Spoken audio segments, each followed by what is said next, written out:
it's your boy Top Busy the Bear, king of the motherfucking state, man. Part Life Caroline in the building. You know I'm getting my dribble on with Gully TV Live. Huh? Alright. So what is the difference between, let's say, Gully TV and Vlad TV? Oh man, shit. I think we, in a nutshell, essentially we be pursuing the same thing.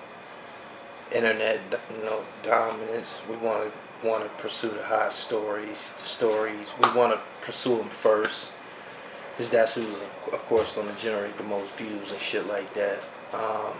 With me though, I direct videos.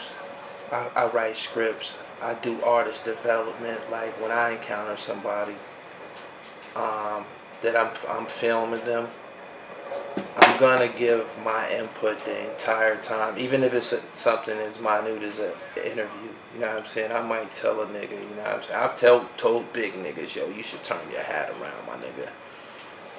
You know what I'm saying? Like, that ain't what's up. Like, you know what I mean? Like, for real. And I don't think Vlad would do that. And the way I do it, when it's done, when the artist see what it looks like when it's done, they gonna be like, yeah, that's what's up right there, shit. You know what I'm saying? Like, that's an edge I have on, not necessarily Vlad, but everybody. Who are some of your who do you consider competitors? Oh, shit, there's people who are bigger than me, but in my situation, it's not how many's watching, it's who's watching.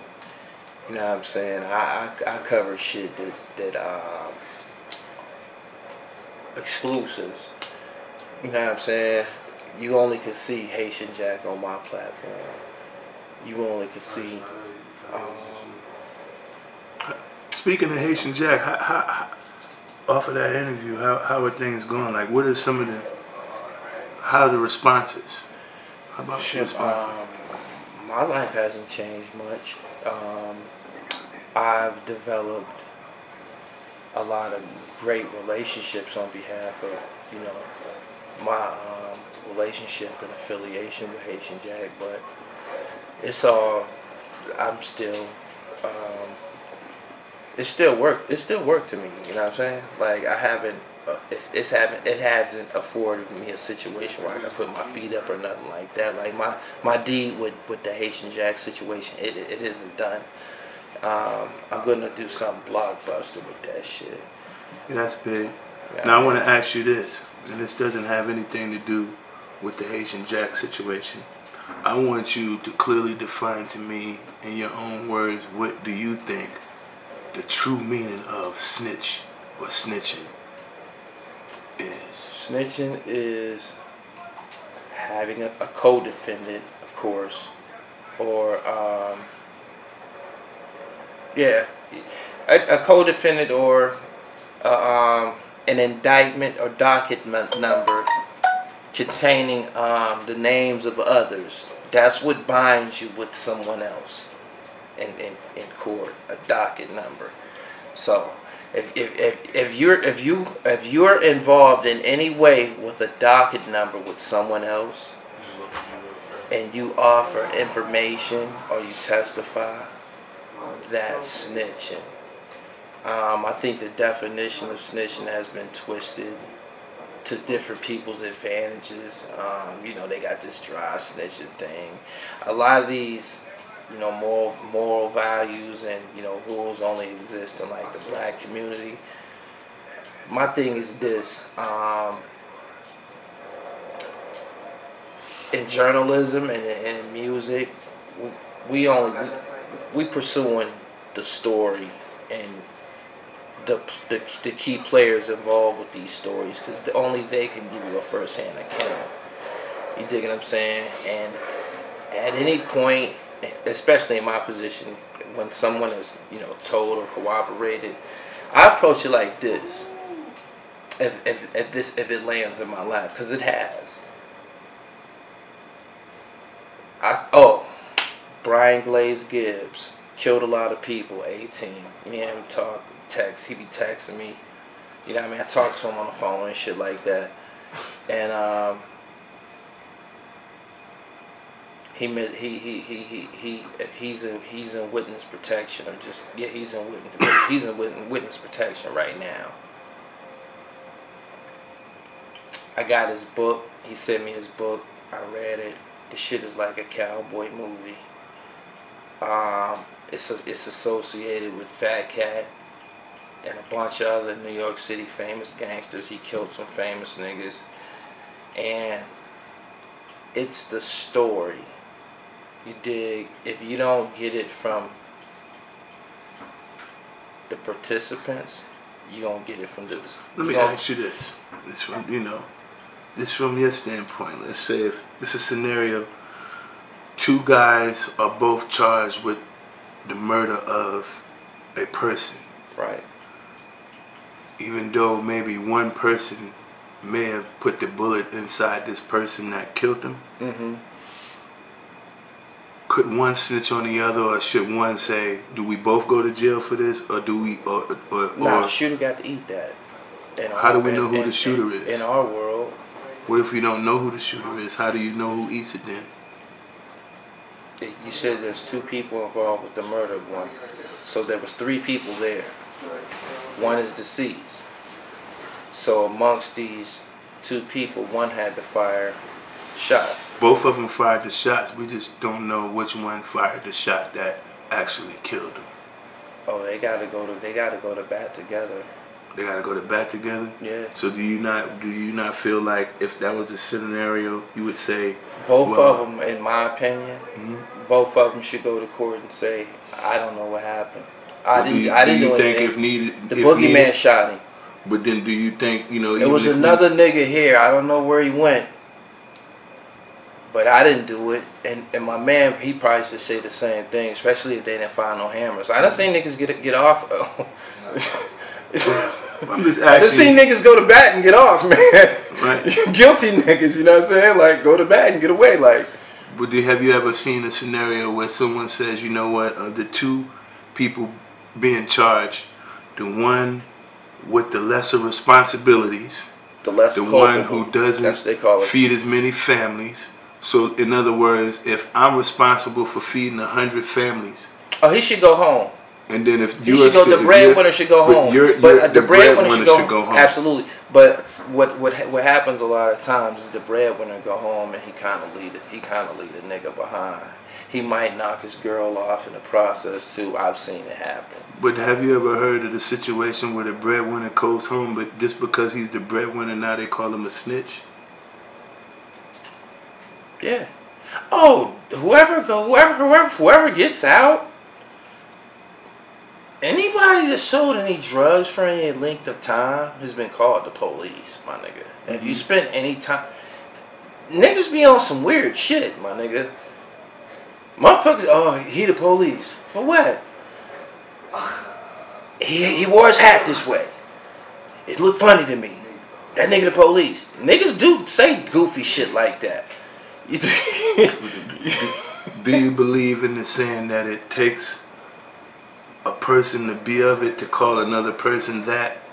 I think anybody who would run around calling somebody a snitch or promoting. That's snitching itself right there. Anybody that run around calling somebody a snitch or promoting any defamation on someone else's character, I believe they'll tell on somebody. I believe, because being spineless is being spineless, my nigga. Having no class is having no class. You know what I'm saying? So yeah, it's not out of the question. What is freedom to you?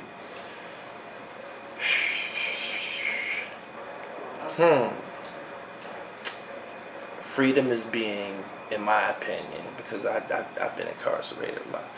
Freedom is being able to have one of these. This is a passport.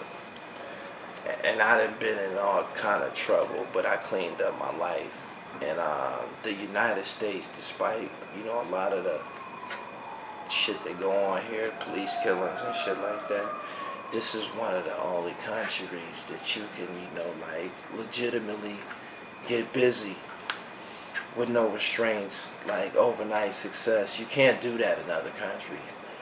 There's gonna nobody else that does this media shit, that does what I do, that's in the same genre, I don't know, genre, direct videos and shit. Right. So, but yeah, I wanted you to, you know, kind of like drill me as if you were. Let's see. You ready? Yeah. So let me ask you, Gully TV.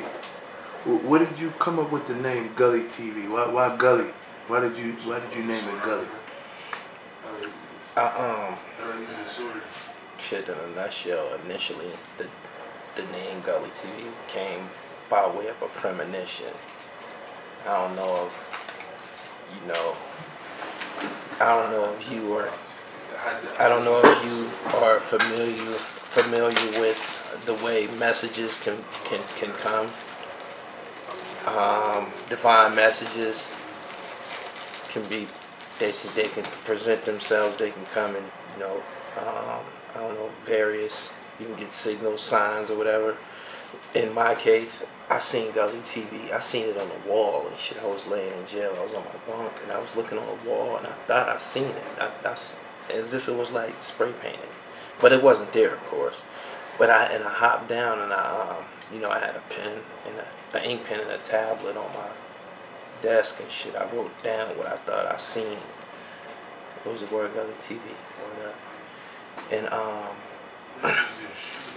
in tune with that title, I started to, you know, kind of write a pilot for what this show was gonna be. It came to me just like that. You know what I'm saying? You know how Biggie in the one song, I Got a Story to Tell. He said it came to me like a song I wrote. Mm-hmm.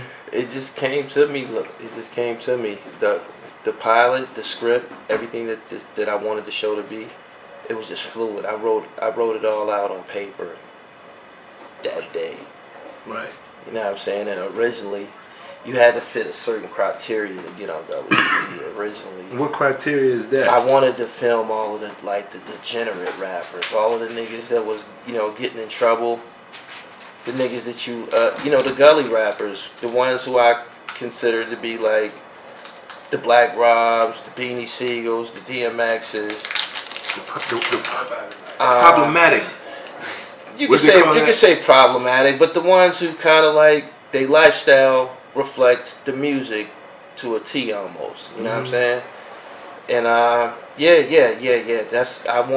I felt that people who, you know, appeared on here had to be a certain way. So do you think that those people would be considered the true stars to you? Like in your eyes, what makes a star? I still try to stay in tune with a certain packaging, like and even with dealing with an artist like Mark Curry, like he has a variety of music, you know what I mean. And as of late, he's composed some ballads and shit like that. I make it clear to him that I don't really want. I want the muscle game. I want the street Mark Curry, you know what I'm saying? Like, I want the street element. That's what Gully, the music, the hip hop music, it started in the streets. Shout out to everybody who been fucking with me. Benny the Butcher, 38 Special. You already know what it is, my nigga. We got 2018, summer of 2018. My nigga Special got the Son of G rap dropping. Benny got the Black Soprano shit dropping. More Griselda shit, you know what I'm saying? I'm fucking with niggas who fucking with me. You know what I mean? Bottom line. Free Icewear Vezo. I'm still on that. It's the dribble, you know what I mean? What's up? What's the story with this elaborate mural here? What do you call? What is this? That's just my city. I know, but I've been away from my city this so piece, long. what is it? This montage, like, how was that installed? Like, what is it? Is this custom or you just said? It's more custom. No doubt. Yeah, How long did it take? I took a picture of that shit on the internet. I googled this shit in the internet. Man. I Googled that shit on the Why internet and NASCAR put all on the the top pieces then? together.